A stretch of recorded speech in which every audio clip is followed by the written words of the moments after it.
BJP ಜಿಲ್ಲಾಧ್ಯಕ್ಷ sickle ರಾಮಚಂದ್ರಗೌಡರಿಗೆ ಕೆಂಚರ್ಲಹಳ್ಳಿಯಲ್ಲಿ ಭರ್ಜರಿ ಸ್ವಾಗತ.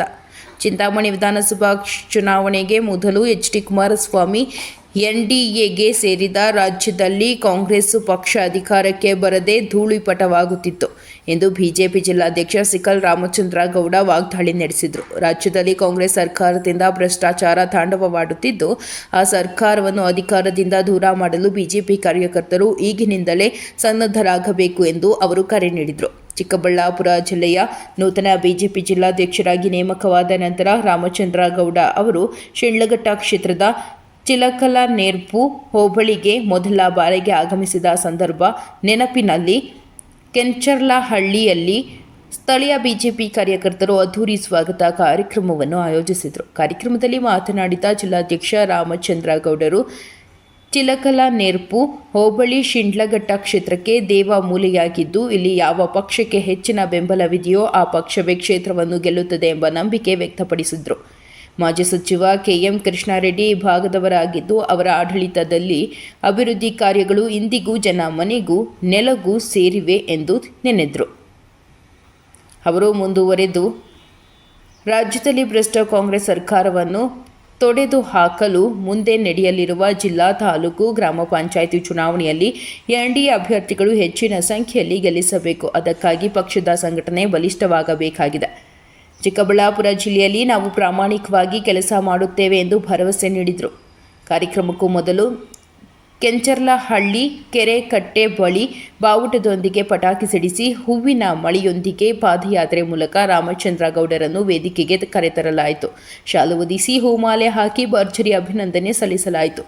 ಈ ವೇಳೆ ಶಿಡ್ಲಘಟ್ಟ ಮಾಜಿ ಶಾಸಕ ಎಂ. ರಾಜಣ್ಣ, ಬಾಗೇಪಲ್ಲಿ ಕ್ಷೇತ್ರದ ಬಿಜೆಪಿ ಅಭ್ಯರ್ಥಿ ಟಿ. ಮುನಿರಾಜು, ಕೆಎಂಕೆ ಪುತ್ರ ರಾಜಶೇಖರ ರೆಡ್ಡಿ, ಶಿಡ್ಲಘಟ್ಟ ಗ್ರಾಮಾಂತರ ಬಿಜೆಪಿ ಅಧ್ಯಕ್ಷ ಸಿಕ್ಕಲ್ ಆನಂದಗೌಡ, ಕೆಂಚರ್ಲಹಳ್ಳಿ ಗ್ರಾಮ ಪಂಚಾಯಿತಿ ಅಧ್ಯಕ್ಷ ಬ್ಯಾಂಕ್ ಕೃಷ್ಣಾರೆಡ್ಡಿ ಮತ್ತಿತರ ಪ್ರಮುಖರು ಮತ್ತು ಕಾರ್ಯಕರ್ತರು ಉಪಸ್ಥಿತರಿದ್ದರು.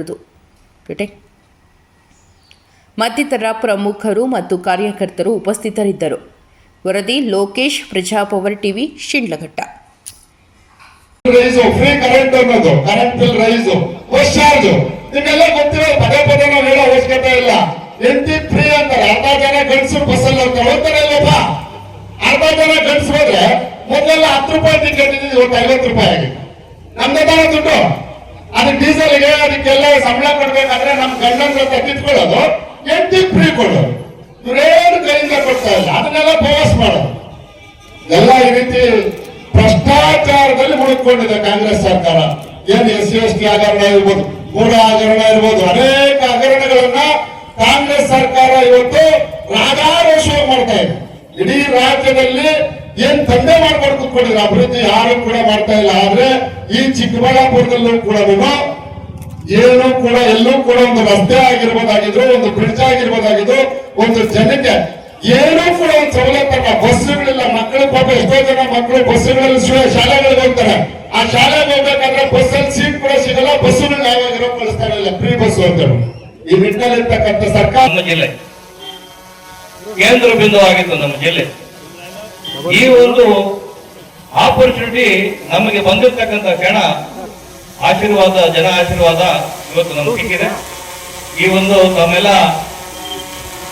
ಕ್ಷೇತ್ರದ ಎಲ್ಲ ನಮ್ಮ ನಾಯಕರು, ನಮ್ಮ ಮತ ಬಾಂಧವರು ಇವತ್ತೇನು ಅಭಿನಂದನಾ ಕಾರ್ಯಕ್ರಮ ಇಟ್ಕೋಬೇಕು ಅಂತ ಕರೆದಾಗ ನಾವು ಸಂತೋಷವಾಗಿ ಒಪ್ಕೊಂಡು ಇವತ್ತು ಶುಕ್ರವಾರ ದಿವಸ ಈ ಕಡೆ ಏನು ನಾರ್ತ್ ಈಸ್ಟ್ ನಮ್ಮ ಕ್ಷೇತ್ರಕ್ಕೆ, ಕೋಲಾರ ನಮ್ಮ ಚಿಕ್ಕಬಳ್ಳಾಪುರ ಜಿಲ್ಲೆಗೂ ಹಾಗೂ ನಮ್ಮ ವಿಧಾನಸಭಾ ಕ್ಷೇತ್ರಕ್ಕೆ ಇದು ನಮ್ಮ ವಾಸ್ತು ದಿಕ್ಕು. ಇಲ್ಲಿಂದನೇ ದೇವರನ್ನು ನಮಸ್ಕಾರ ಮಾಡಿಕೊಂಡು ತಮ್ಮೆಲ್ಲರ ಒಟ್ಟಿಗೆ ನಮ್ಮೊಂದು ಅಭಿನಂದನಾ ಕಾರ್ಯಕ್ರಮಕ್ಕೆ ನಾವು ಬಂದು, ಅದೇ ಜೊತೆಗೆ ನಮ್ಮ ಸಂಘಟನಾ ಪರವು ಕೂಡ ಇಲ್ಲಿಂದ ಚಾಲನೆ ಮಾಡಬೇಕು ಅಂತ ಇವತ್ತು ಈ ಕಾರ್ಯಕ್ರಮಕ್ಕೆ ನಮ್ಮ ಜೊತೆಗೆ ಇವತ್ತು ಬರಬೇಕಾದ್ರೆ ಕಾರಣ ನಿಮ್ಗೆಲ್ಲ ಗೊತ್ತೇ ಇದೆ. ಯಾಕಂದ್ರೆ ಕೋಲಾರ ಚಿಕ್ಕಬಳ್ಳಾಪುರ ಅವಿಭಾಜ್ಯ ಜಿಲ್ಲೆ ಆಗಿದ್ದವಾಗ ಕೋಲಾರ ಜಿಲ್ಲಾಧ್ಯಕ್ಷರಾಗಿದ್ರು, ಮುಳಬಾಗಿಲು ಜಿಲ್ಲಾಧ್ಯಕ್ಷರು, ಶ್ರೀನಿವಾಸಪುರ ಕೊಟ್ಟಿದ್ರು, KGF, ಬಂಗಾರಪೇಟೆ, ಮಾಲೂರು ಎಲ್ಲ ಅಲ್ಲಿ ಹಂಚ್ಕೊಂಡ್ಬಿಟ್ಟಿದ್ರು ಜಿಲ್ಲಾಧ್ಯಕ್ಷ ಸ್ಥಾನನ. ಕೊನೆಯಾಗ ಚಿಕ್ಕಬಳ್ಳಾಪುರಕ್ಕೆ ಒಂದ್ಸಾರಿ ಕೊಟ್ರು. ಮತ್ತೆ ಡಿವೈಡ್ ಆದವಾಗ ಕೋಲಾರ ಮತ್ತೆ ಚಿಕ್ಕಬಳ್ಳಾಪುರ ಎರಡು ಡಿವೈಡ್ ಆದವಾಗ ಫಸ್ಟ್ ಚಿಕ್ಕಬಳ್ಳಾಪುರ ತಗೊಂಡ್ರು, ಮತ್ತೆ 2 ಬಾರಿ ಗೌರಿಬಿದನೂರು, 2 ಬಾರಿ ಬಾಗೇಪಲ್ಲಿ, 1 ಬಾರಿ ಶಿಡ್ಲಘಟ್ಟ ಚಿಂತಾಮಣಿ. ಮನೆಗೆ ಶಿಡ್ಲಘಟ್ಟ ಕೊಡ್ಲೇ ಇಲ್ಲ. ಯಾಕೆ ಕೊಡ್ಲಿಲ್ಲ ಅಂದ್ರೆ ಶಿಡ್ಲಘಟ್ಟದಲ್ಲಿ ಒಳ್ಳೆ ನಾಯಕನಿಲ್ಲ ಅಂತ ಬಂಧುಗಳೇ. ಒಪ್ಪಂದಿರಲ್ಲ ಇದಕ್ಕೆಲ್ಲನು. ಅವತ್ತು ಯಾವ ನಾಯಕನೂ ಇರ್ಲಿಲ್ಲ ಶಿಡ್ಲಘಟ್ಟಕ್ಕೆ ಜಿಲ್ಲಾಧ್ಯಕ್ಷ ತಗೋಬರ್ಬೇಕಾದ್ರೆ. ಆದ್ರೆ ಇವತ್ತು ಗುರುತಿಸಿ 50 ಮಾಡಬೇಕು. ದಯಮಾಡಿ ನೀವೇ ಖುದ್ದಾಗಿ ಬರಬೇಕು. ಅದು ಮೊದಲನೇ ಬಾರಿ ನಮ್ಮ ದೇವಮೂಲೆ ಆಗಿರ್ತಕ್ಕಂತಹ ಚಿಲಿಕ್ನೇಪು ಭಾಗದಿಂದಲೇ ಈ ಕಾರ್ಯಕ್ರಮವನ್ನ ಪ್ರಾರಂಭ ಮಾಡಬೇಕು ಅಂತ ಹೇಳಿ ನಮ್ಮ ಮುಖಂಡರ ಒಂದು ಬೇಡಿಕೆ ಆಗಿತ್ತು. ಅದೇ ನಿಟ್ಟಿನಲ್ಲಿ ಇವತ್ತಿನ ದಿವಸ ಸಿಕಲ್ ರಾಮಚಂದ್ರ ಗೌಡರು ಹಾಗೂ ನಮ್ಮ ನೆಚ್ಚಿನ ನಾಯಕರಾಗಿರ್ತಕ್ಕಂತಹ ಮಾಜಿ ಶಾಸಕರಾಗಿರ್ತಕ್ಕಂಥ ರಾಜನ್ ಅವರ ಒಂದು ಮಾರ್ಗದರ್ಶನದಲ್ಲಿ ಹಾಗೂ ನಮ್ಮ ಸಿ ಮುನ್ರಾಜ್ ಅವರ ಒಂದು ಮಾರ್ಗದರ್ಶನದಲ್ಲಿ ನಮ್ಮ KM ಕೃಷ್ಣಾರೆಡ್ಡಿ ಅವರ ಒಂದು ಆಶೀರ್ವಾದದೊಂದಿಗೆ ಇವತ್ತೊಂದು ದಿವಸ ನಾವು ಇಲ್ಲಿ ಒಂದು ಈ ಸಭೆಯನ್ನ ಕರೆದಿದ್ದೀವಿ. ನಿಮ್ಮಲ್ಲಿ ಪದೇ ಪದೇ ಬೇಡ್ಕೊತೀವಿ, ಈ ಮುಂಚೆ ನಮ್ಮ ಬಿಜೆಪಿ ಪಕ್ಷ ತುಂಬಾ ಈ 3 ಪಂಚಾಯತ್ಗಳು ನಮ್ಮ ಒಂದು ಚೇಳೂರು ತಾಲೂಕಿಗೆ ಸೇರುವಂತ ಒಂದು ಸಂದರ್ಭದಲ್ಲಿ ಬರ್ತಕ್ಕಂತ ತಾಲೂಕ್ ಪಂಚಾಯತಿ, ಜಿಲ್ಲಾ ಪಂಚಾಯತಿ ಚುನಾವಣೆ ಬರುತ್ತೆ ಇಲ್ವಾ? ಆ ಬಂದಂತ ಸಂದರ್ಭದಲ್ಲಿ ನಾನು ಕೂಡ ನಿಮ್ ಜೊತೆ ಸೇರ್ಕೋಬೇಕಾಗಿದೆ. ಆ 3 ಪಂಚಾಯತಿ ಮತ್ತೆ ನನ್ನ ಆ ಕಡೆ ಇರ್ತಕ್ಕಂಥ 4-5 ಪಂಚಾಯತಿ ಎರಡೂ ಸೇರಿದ್ರೆ ಜಿಲ್ಲಾ ಪಂಚಾಯತಿ ತಾಲೂಕ್ ಪಂಚಾಯತಿ ಆಗೋದು.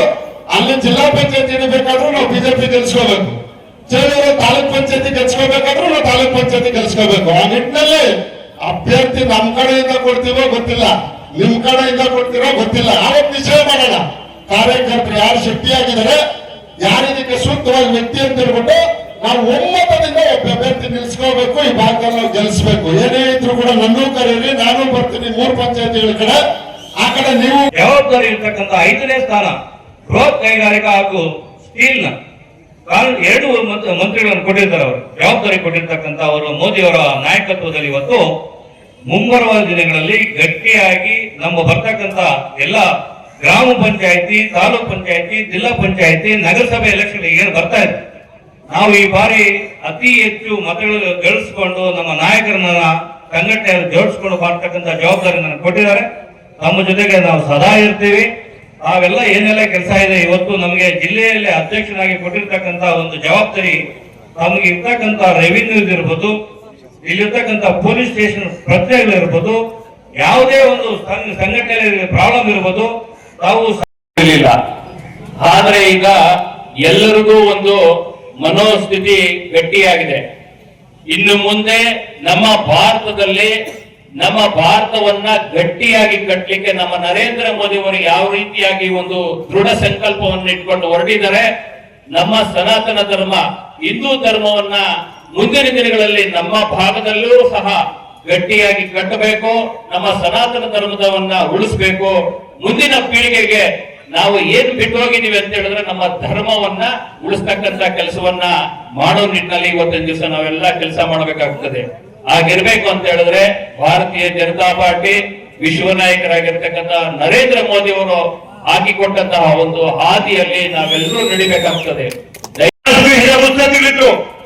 ಇವಾಗ ನಮ್ಮ ಕೇಂದ್ರ ಪ್ರಧಾನಿ ಇದ್ರು, ಅದೇ ರೀತಿ ನಮ್ಮ KM ಕೃಷ್ಣಾರೆಡ್ಡಿ ಅವರ ಅಭಿಮಾನರು ಅವರ ಈ ಬೈನವರು ಇದ್ರು.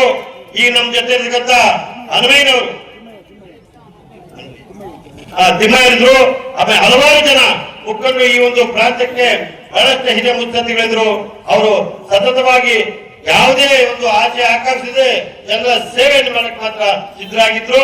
ಅದು ಕಾರಣ ದಿವಂಗತ KM ಕೃಷ್ಣಾರೆಡ್ಡಿ ಅವರ ಆದರ್ಶಗಳು, ಅವರ ಹೋರಾಟ, ಅವರ ಒಂದು ನಾಯಕತ್ವ, ಅವರ ನಿಸ್ವಾರ್ಥ ಸೇವೆ ನಮಗೆಲ್ಲರೂ ಕೂಡ ಆದರ್ಶವಾಗಿದೆ.